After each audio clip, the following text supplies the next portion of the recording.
పాడుకునే వయసులో నేను ఉండే అద్దాలు పెడుకొచ్చి అమ్మా చదివి అని పిలిచానంటున్నావు కదమ్మా. అలాగే నీ ఉండే అద్దాలు పెడుకొచ్చిన కార్యక్రమం అలాగని తెలుపుతున్నారు. ఆలకించు తల్లి. అలాగే చెప్పమ్మా.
అమ్మా కుమార్తె, నీ బంగారు వరలకు నా ఒక్క వందనాలు తల్లి గారు.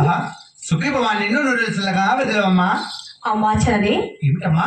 అయినా నువ్వు నీ అర్థాల మెడకొచ్చి అమ్మా చని నేను పిలిచాను కదమ్మా. అవునా తల్లి?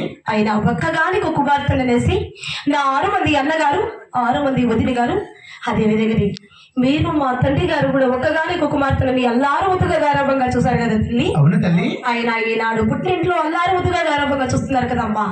అయినా రేపటికి అత్తగారు వాడికి వెళ్ళే సమయం ఉందనా నాకు ఎన్ని కష్టాలు ఎన్ని బాధలు ఎదురవను. కానీ కష్టం విలువ తెలుసుకోవాలని నా మనసులో ఒక్కగానికి ఒక కోరిక కలిగినదమ్మా. అదేమిటమ్మా? ఆయన తెలిపినందుకు నీకు ఎటువంటి కోపం లేదా తల్లి? అలాగని నీ సంతోషం అంటే మాకేమి కావాలనమ్మా? అలాగే వచ్చిపోమ్మా.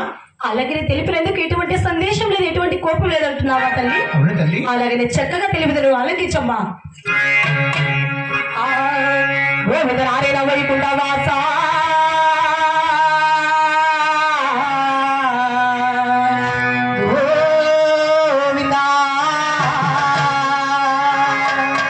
అలాగనే తెలిపిదను ఆలకించమ్మా. అమ్మగారు మా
ఆయన మా అన్నగారు లేసిన జొన్న శని కావులు వెళ్ళాలని గెలువ 16 గెలువలు తిరిగి కేకలేసి గువ్వలు తోలాలని నా మనసులో ఒక్కగానికి కోరిక కలిగినదమ్మా.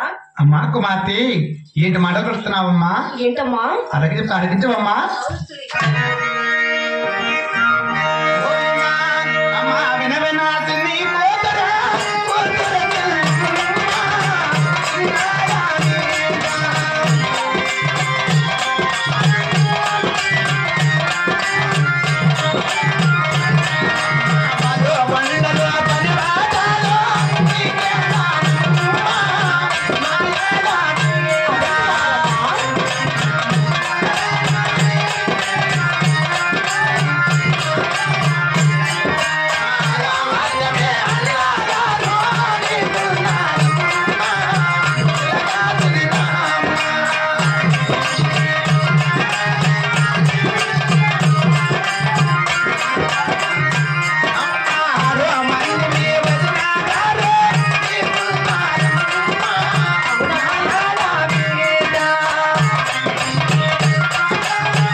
నీకు వెంటనుండగా ఇదిగో వేడంత అసలు మీద బంగారు టొగుటయాలు 7 మంది దారికలు వెంట ఉన్నారమ్మా.